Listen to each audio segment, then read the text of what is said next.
Paper differential equation के lecture number 41 में आज हम जो है यूनिट 4 शुरू करने जा रहे हैं।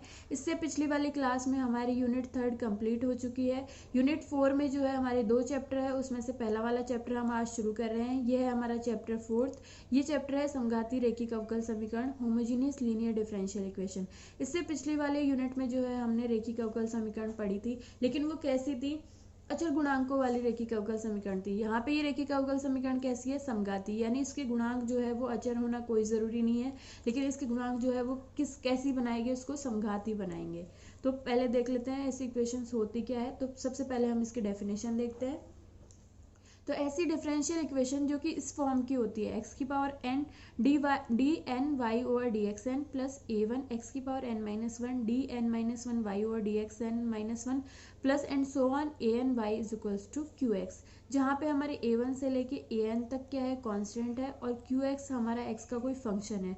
तो ऐसी वाली डिफरेंशियल इक्वेशन को हम क्या कहते हैं? समघाती होमोजीनियस लीनियर डिफरेंशियल इक्वेशन।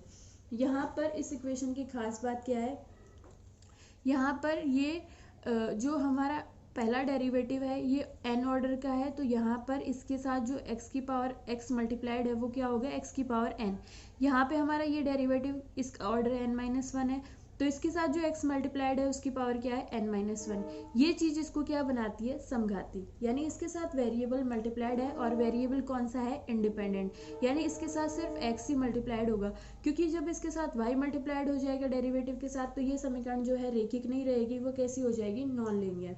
लेकिन हम यहाँ पे रैखिक अवकल समीकरण पढ़ रहे हैं, तो हमें डेरिवेटिव के साथ हमेशा x वेरिएबल ही मल्टीप्लाइड मिलेगा, जो हमारा इंडिपेंडेंट वेरिएबल है। लेकिन खास बात क्या होगी? जो आपके ऑर्डर का डेरिवेटिव का ऑर्डर है वो ही क्या होगा? x की पावर होगा, जो उसके साथ मल्टीप्लाइड है। यहाँ पे दोनों की पावर n है, इसकी ऑर्डर n है, इसकी पावर n है। यहाँ पे इसका ऑर्डर n-1 है, तो इसकी पावर क्या है? n-1। यहाँ पे जो डेरिवेटिव है उसका ऑर्डर 0 है, तो यहाँ पे x की पावर 0 1 जो है वो मल्टीप्लाइड है, और आगे जो है हमारा qx x का कोई फंक्शन है। तो और यहाँ पे हम जो हाईएस्ट डेरिवेटिव है उसका गुणांक 1 रखेंगे। आगे वालों के गुणांक जो है वो 1 से ज़्यादा हो सकते हैं, a1 a2 इनको हमने मान लिया, लेकिन जो हाईएस्ट डेरिवेटिव है उसका गुणांक हम 1 कर लेंगे अगर वो हमें दिया हुआ नहीं है तो ऐसी इक्वेशन, डिफरेंशियल इक्वेशन जो इस फॉर्म की होती है उसको हम क्या कहते हैं? समघाती होमोजीनियस लीनियर डिफरेंशियल इक्वेशन। ये इसकी डेफिनेशन हो गई। डेफिनेशन समझने में अगर आपको कोई भी डाउट है तो आप दोबारा पूछ सकते हैं, इसको हम दोबारा आपको समझा देंगे। आगे हम पढ़ते हैं मेथड ऑफ सॉल्यूशन। इसको हल करने की विधि हमारी क्या होती है? तो हल करने का मेथड जो है इसका ये है कि आप जो है z equal to log x, यहाँ पे इसको हम ऐसे भी लिख सकते हैं, आप x इक्वल टू लिखो एक्सपोनेंशियल ऑफ z, और इसी को हम इस तरह से भी लिख सकते हैं z equal to log of x, और यहाँ पे बेस क्या रहेगा हमारा? e। तो पहले क्या करना है आपको? x equal to exponential of z ये अज्यूम करना है। यहाँ से अगर हम dy और dx निकालते हैं, यहाँ पे हमने एक और वेरिएबल इंक्लूड कर लिया z, इसलिए हमारा dy और dx को हम क्या लिखेंगे? dy का पहले z के रिस्पेक्ट में होगा और फिर z का x के रिस्पेक्ट में होगा। ये हमारा क्या हो जाएगा? dy और dz और dz और dx। यहाँ से हम dz और dx निकाले तो क्या होगा? dz इसका डिफरेंशिएशन करेंगे x के रिस्पेक्ट में, तो dz और dx क्या होगा? 1/x। तो यहाँ पे हमने इसकी जगह क्या लिख दिया? 1/x, और ये क्या हो गया? dy और dz। अब यहाँ पे हम क्रॉस मल्टीप्लिकेशन करते हैं, तो ये क्या हो जाएगा? x into D Y over D X is equal to D Y over D Z, यानी कि हम x D Y over D Z को क्या लिख सकते हैं? कैपिटल D ऑफ y, जहाँ पे कैपिटल D जो है वो डिफरेंशिएशन को शो कर रहा है किसके रिस्पेक्ट में? z के रिस्पेक्ट में। तो यहाँ से हम x D Y over D X को क्या लिख सकते हैं? Capital D of y, capital D यहाँ पे D ओवर डी जेड है। ऐसा हम क्यों कर रहे हैं? क्योंकि हमारी इक्वेशन समघात है, तो उसमें हमारे पास x dy और dx टाइप की जो टर्म है, पद है, वो ज़रूर आएंगे। तो उसकी जगह हमें क्या करना है? कैपिटल D ऑफ y लिखना है, और कैपिटल D हमारा x के रिस्पेक्ट में नहीं है, किसके रिस्पेक्ट में? z के रिस्पेक्ट में। ये हमने जो है यहाँ पे जो ऑर्डर 1 वाली टर्म है उसके लिए ये देख लिया रिलेशन हमने। सेकंड वाला जो ऑर्डर है उसके लिए हम जब देखते हैं तो हम यहाँ पे निकालेंगे, जैसे हमने यहाँ dy और dx से शुरू किया था, यहाँ पे हम करेंगे d2y और dx स्क्वायर से। तो इसको हम क्या लिख सकते हैं? dy और dx का एक बार और डिफरेंशिएशन है x के रिस्पेक्ट में, तो हमने लिख दिया dy dx ऑफ dy और dx, तो इज इक्वल्स टू यहाँ पे हम dy और dx को जो है वो यहाँ से क्या लिख देंगे? 1/x dy और dz, जो हमारा पीछे वाला रिलेशन था वहाँ से, ठीक है। और यहाँ पर अब हमें क्या करना है, इसका अवकलन करना है x के रिस्पेक्ट में, तो हम u इंटू वी वाले फॉर्मूले से कर देते हैं। पहले हमने क्या किया, 1/x को एज इट इज़ रखा और dy और dz का हम क्या कर रहे हैं, d और dx के रिस्पेक्ट में कर रहे हैं। आगे जो है हमने dy और dz को एज इट इज़ रखा और 1/x का x के रिस्पेक्ट में कर रहे हैं, तो क्या हो जाएगा -1/x², ये हमारा हो गया। इसके बाद जो है हम यहाँ पर 1/x एज इट इज़ है, d और dx को हम क्या लिखेंगे, d और dz और dz और dx, यानी पहले z के रिस्पेक्ट में होगा फिर z का x के रिस्पेक्ट में होगा। आगे वाली टर्म एज इट इज़ है -1/x² dy और dz इज इक्वल्स टू, यहाँ पे हमने क्या किया, फिर से dz और dx की जगह हमने यहाँ से क्या लिख लिया 1/x, तो ये क्या हो जाएगा 1/x का स्क्वायर, एक 1/x यहाँ से, एक 1/x ये हो जाएगा, तो 1/x² d और dz ये क्या हो जाएगा d2y और dz स्क्वायर माइनस आगे वाली term as it is 1/x² dy और dz। तो यहाँ से जब हम 1/x² कॉमन ले लेंगे तो क्या आएगा d2y और dz स्क्वायर माइनस अंदर क्या बचेगा dy और dz।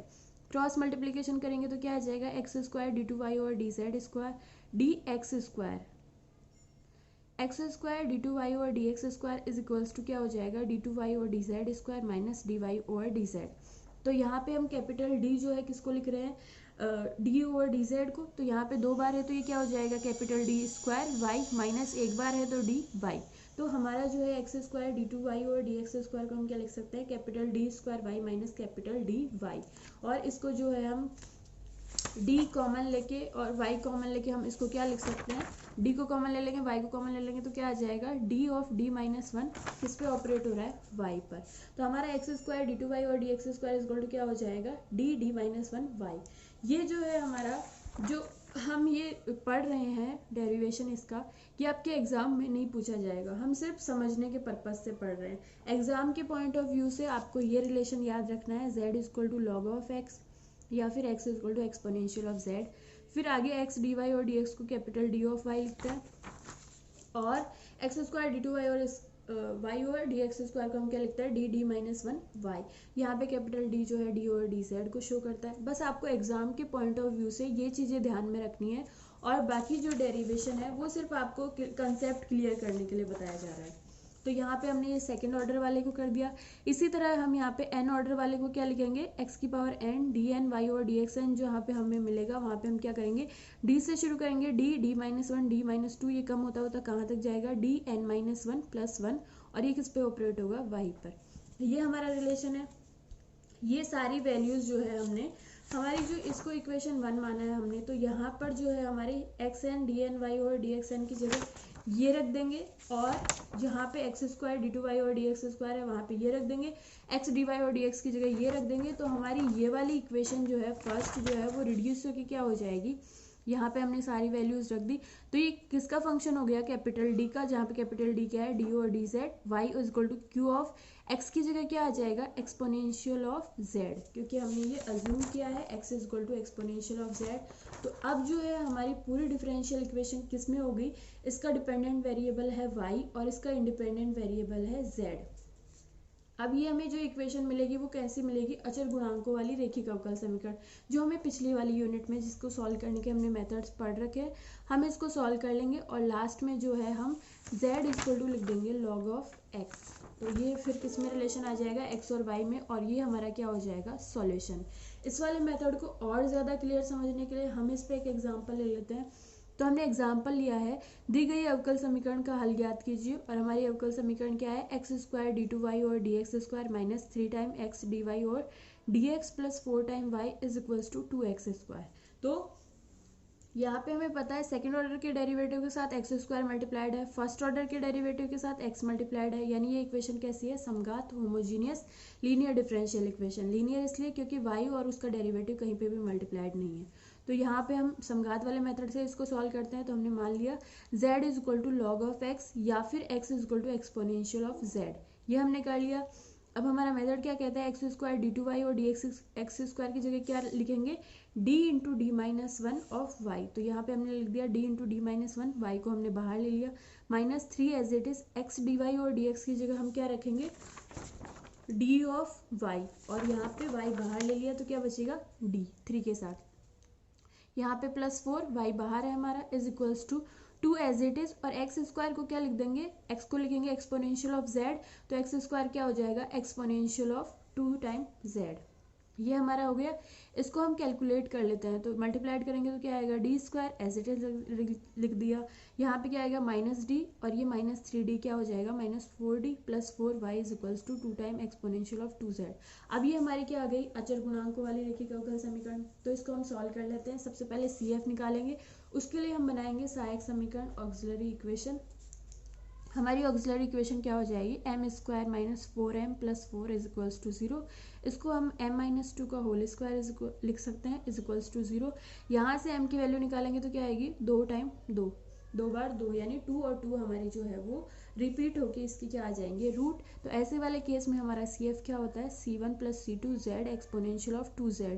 क्योंकि यहाँ पे हमारा इंडिपेंडेंट वेरिएबल Z चल रहा है, इसलिए हम x नहीं लिख के क्या लिखेंगे, C1 plus C2 Z exponential of 2Z।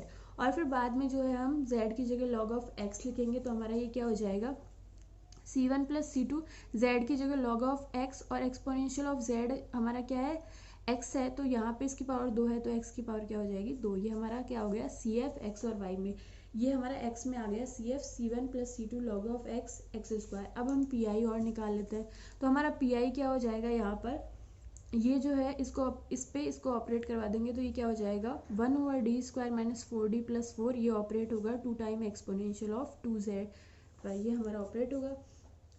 2 constant है, इसको बाहर ले लिया, ये जो हमारा अपॉन में चल रहा है इसको हम d माइनस 2 का होल स्क्वायर लिख सकते हैं। ये किस पे ऑपरेट होगा, एक्सपोनेंशियल ऑफ 2z पे।